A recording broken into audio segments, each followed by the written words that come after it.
Welcome to Quilt Concert 2023, Twinkle Twinkle. Today we are going to make block number 2, Crossed Canoes. Here are a few tools that you might want to use. The only absolutely necessary tools are probably already found in your home or in your studio. You'll need a standard ruler. I like this 12 by 3 inch ruler, but any ruler that you have that's intended to work with a rotary cutter is great. I need a piece of cardstock because we're going to use this to fold along some of the lines on our foundation paper piecing template.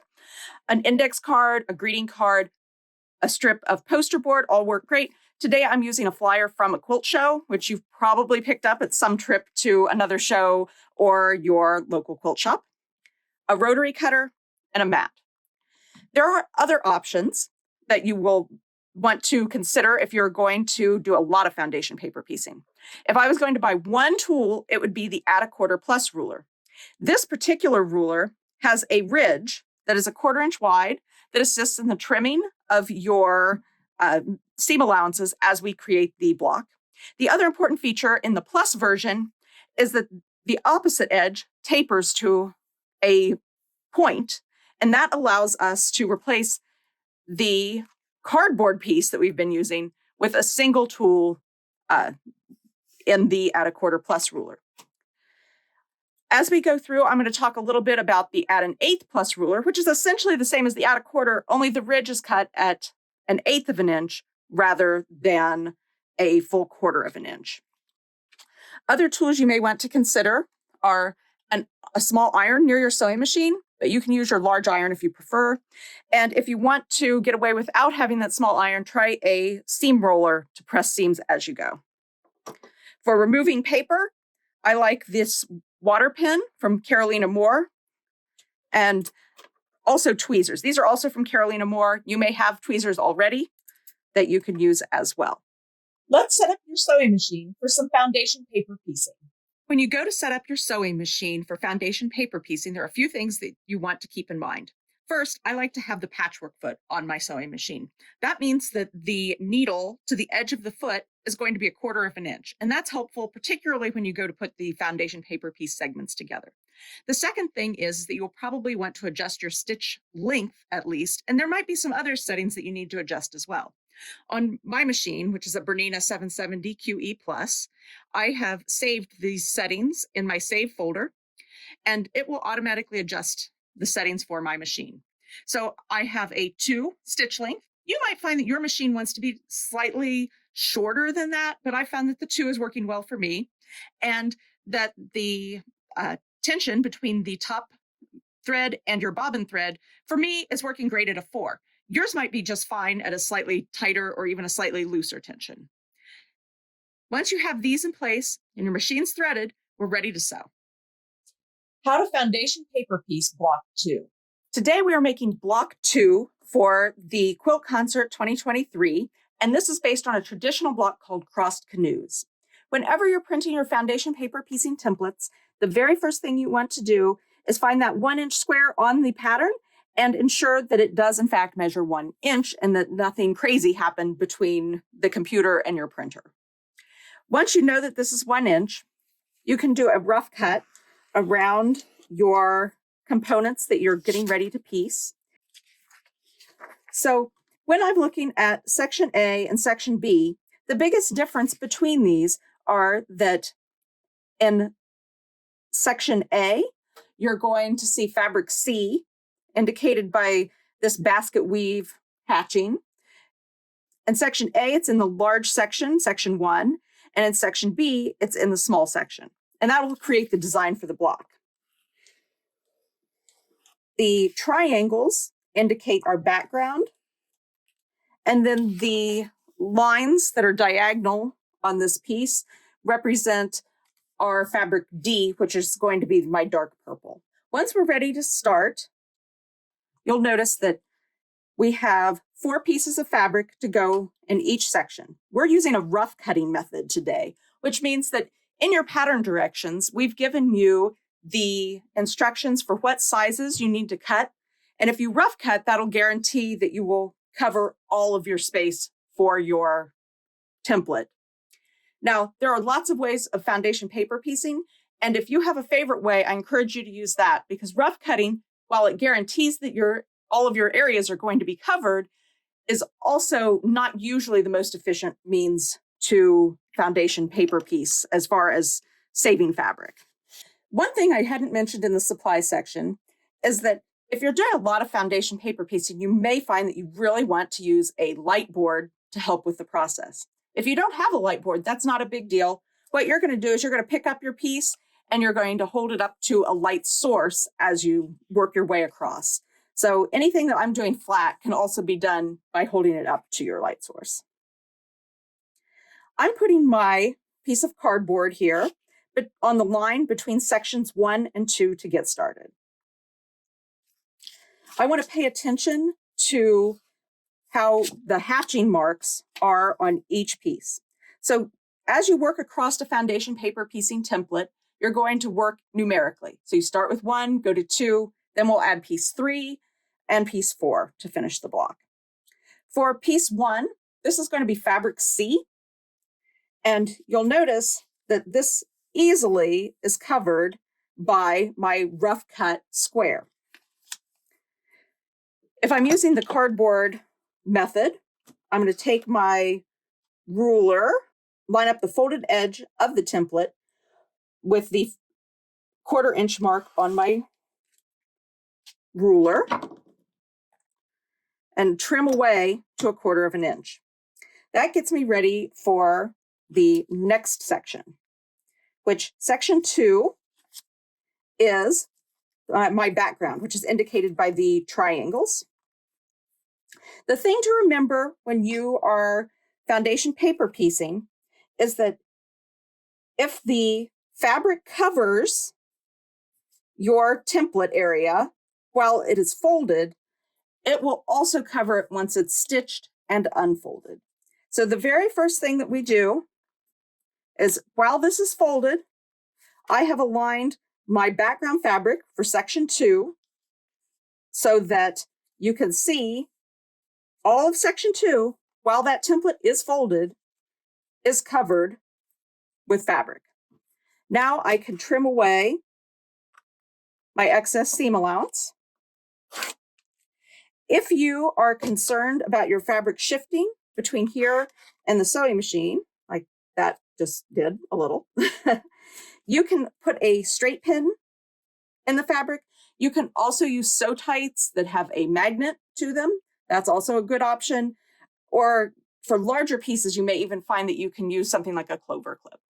Now we are ready to sew our first line. We have our 1/4 inch seam allowance for both our fabric C and our background fabric aligned.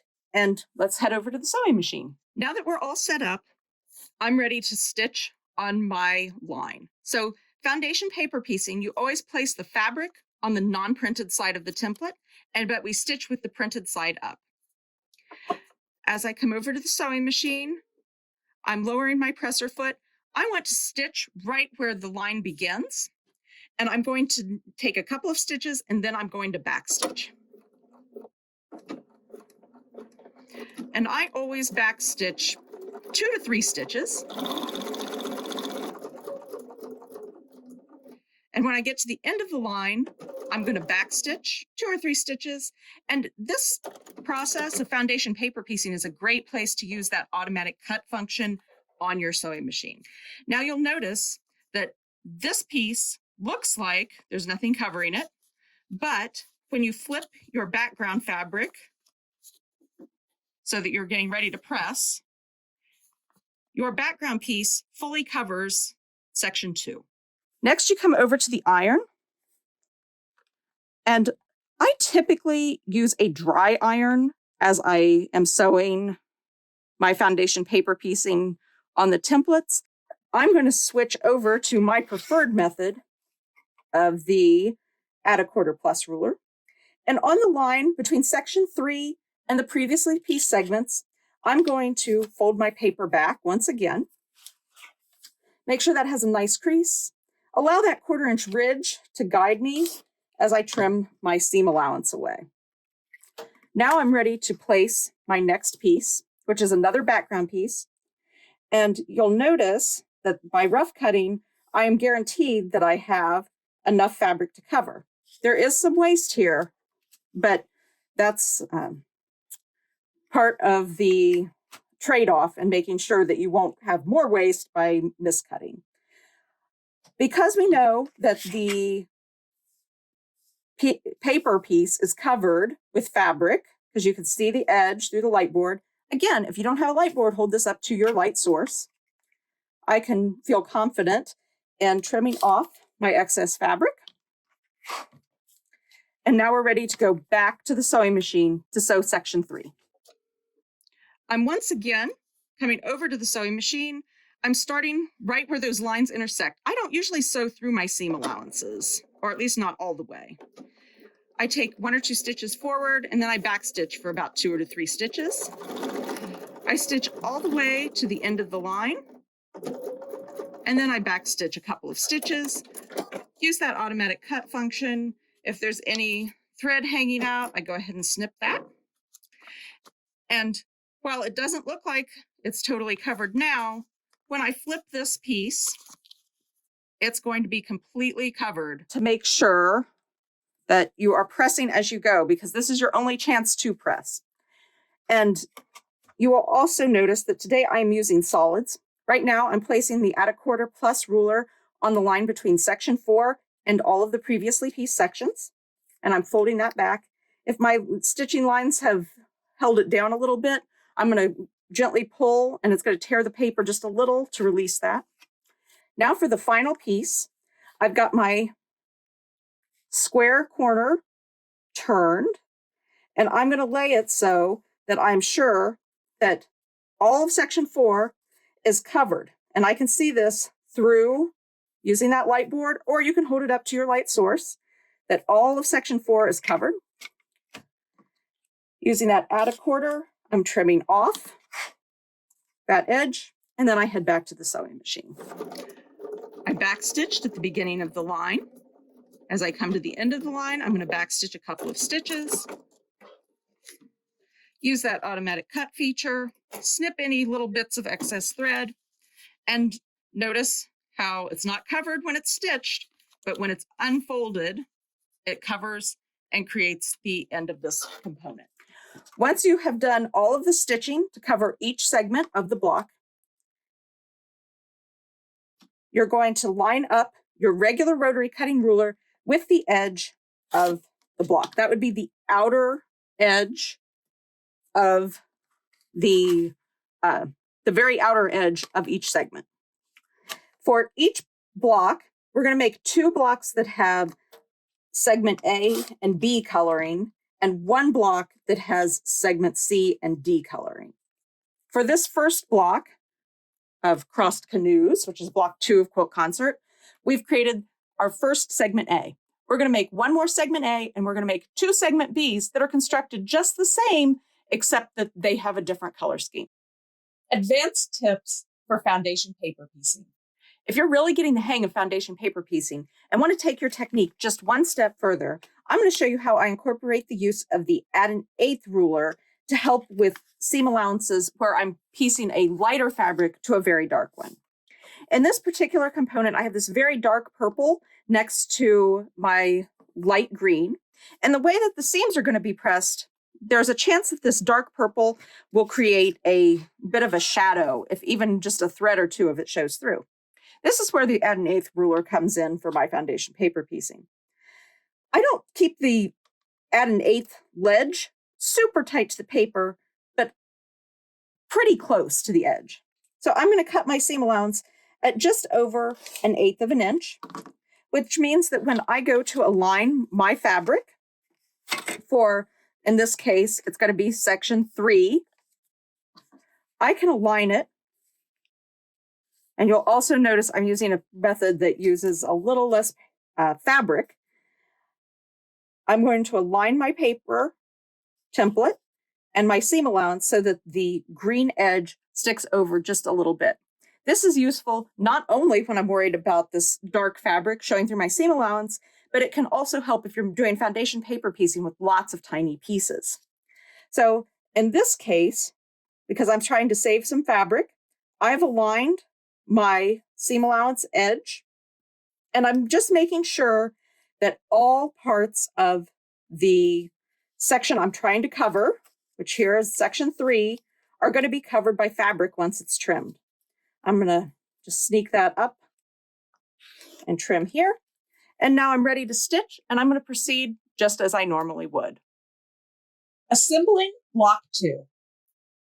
Once you've pieced all 4 segments of your Crossed Canoes block, you're ready to put them together. So I've laid them out in the order that they should go together, and I'm going to place my first 2 pieces from the top row right sides together. Notice the paper is still on, and to position these pieces so that they line up, I want to stitch directly on this line where the 1/4 inch seam is. I take a pin and go perpendicularly through that top layer right at that corner. And I can look through the bottom layer and notice where that pin aligns. If I'm a little bit off, which sometimes happens, I'm just going to pull the pin out of just that fabric and paper layer. And notice I'm putting the pin through perpendicular to the fabric and the templates. I'm going to just leave it hanging out there. I don't tilt the pin in any way. And I'm going to do the same thing with the bottom corner. Pin straight through the top layer, and I poke it through the back. And if it's not in the right place, I adjust until it is. So now you're going to notice I have 2 pins, one at either end of the seam. Both are perpendicular to those templates. And I'm going to take one of these clover clips. You can also use a binder clip if you don't have these specialty sewing clips. And I'm going to put that right next to each one of these. I'm going to go ahead and leave the pin in the first one, but I'm going to remove it from the bottom. Halfway in between these pins, I'm going to poke my pin through the line. And that was lucky. It ran right into the line on the back. I'm going to put another clip there, pull that pin out, and I'm going to do a test halfway between these 2 clips, and it still looks good. I might be using a few too many clips, but better safe than sorry. Halfway between the end point and the middle clip, I'm going to again go perpendicular straight through. You know that things are lining up pretty well when you hit the point where you're hitting the line easily with that pin. Now that everything else is in place, I'm going to go ahead and go over to the sewing machine while I still have 1 pin and a bunch of clips. When I'm ready to start stitching at the sewing machine to put 2 segments together, I left this first pin in place because I want to get rid of the clip pretty early on. And I'm going to pull the pin out almost all the way so that there's just a tiny bit showing on the back while I position my fabric. And I'm using the hands-free knee lift, which is amazing. And so by the time I'm ready to stitch, I am going to start at the edge of the paper and fabric, and I'm going to stitch a few stitches. When I get to where the lines intersect at the corner, that's where I'm going to back stitch a couple of stitches. And as I approach the clips, I release each clip. And then when I really have to, I get rid of the last clip. I back stitch at that printed corner, but then I continue to stitch off of the template. So here you can see where I've stitched on the line. This was the top. And then the moment of truth is when you flip it over, and you'll notice that the stitching went beautifully right along that line on the back as well. Let's take a peek. And everything lined up nicely. You can see the corners lined up here, and the rest of the seam looks great. So now that we know our seam allowances are exactly where we want them, I'm going to take this water pin to help remove the paper just from that seam. So all I have to do is brush that along the seam,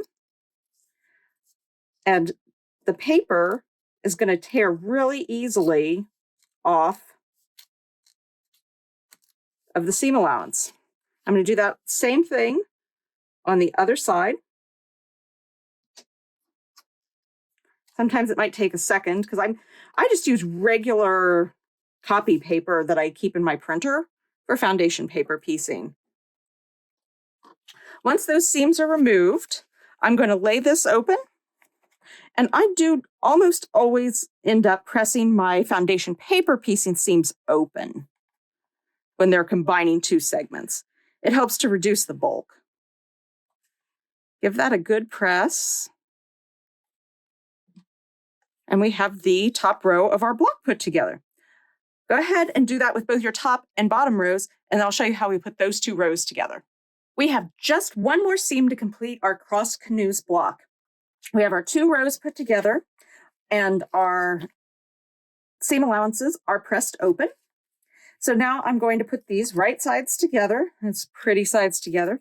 And really, I'm doing the same process that I had done before and pinning it together. At the first end, I go through both the template and the fabric on the top layer. And then on the bottom layer, I kind of guess and check until I hit that corner. At the opposite end, same process. Straight through the template and the fabric. Keep that pin perpendicular when you're going through. And then we're going to do the same thing on the lower template and fabric. I'm going to make sure those are nice and lined up. Grab a clip. I'm going to go ahead and put a clip up here.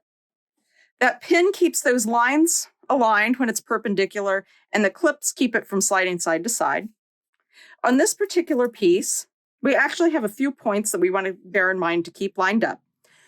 These shorter sides usually are fairly easy to keep these points lined up, but when you get a longer piece of fabric, they're more likely to shift on you.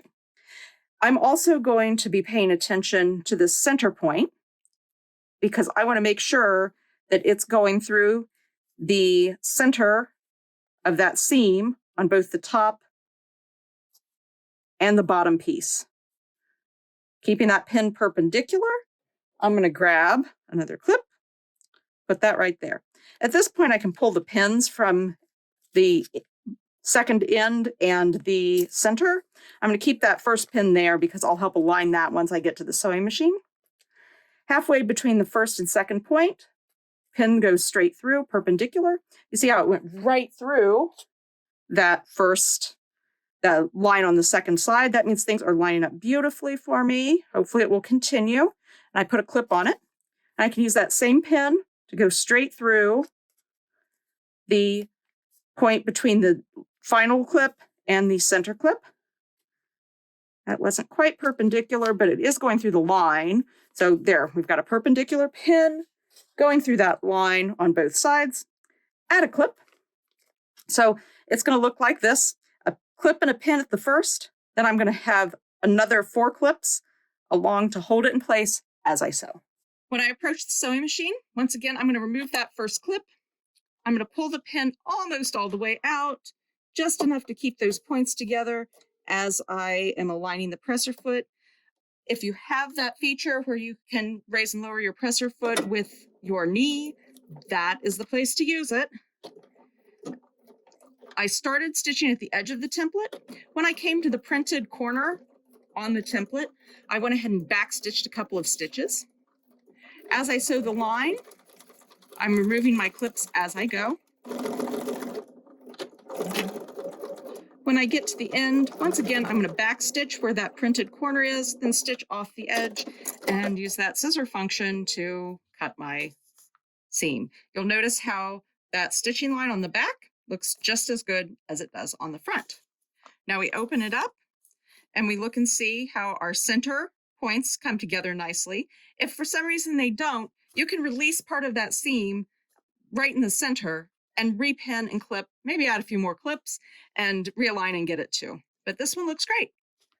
Since we know our stitching looks good it's right on the line on both the top and the bottom of the template, and all of our components that we need to line up look great on the front of the block, I'm going to go ahead and use this water pin to remove the seam allowance only. By removing these seam allowances as we sew, it allows us to not have a whole bunch of paper caught up in these irritating little corners. So see, it pulls right off, even though I'm just using regular old copy paper. Flip it over, and I might put a little bit just on that fabric quarter. If something doesn't release nicely for you, we have tweezers. So like you may have noticed that it had a little bit of resistance when I reached in to pull out the corner underneath this other seam allowance. I can reach in with these tweezers and give it a little tug to get it started, or to pull out a little bit that I may have missed because it was resisting.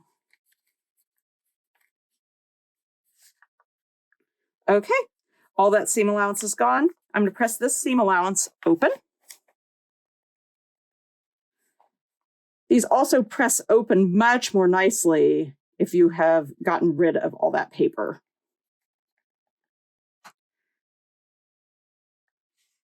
Give it a press. And let's look at our completed Crossed Canoes block. Thank you for joining us in making Block 2 Crossed Canoes of the 2023 Quilt Concert. Please continue to follow for more fun blocks throughout the summer. Quilt Concert is brought to you by me, Cassandra of the Not So Dramatic Life, and Lissa of Lovingly Lissa.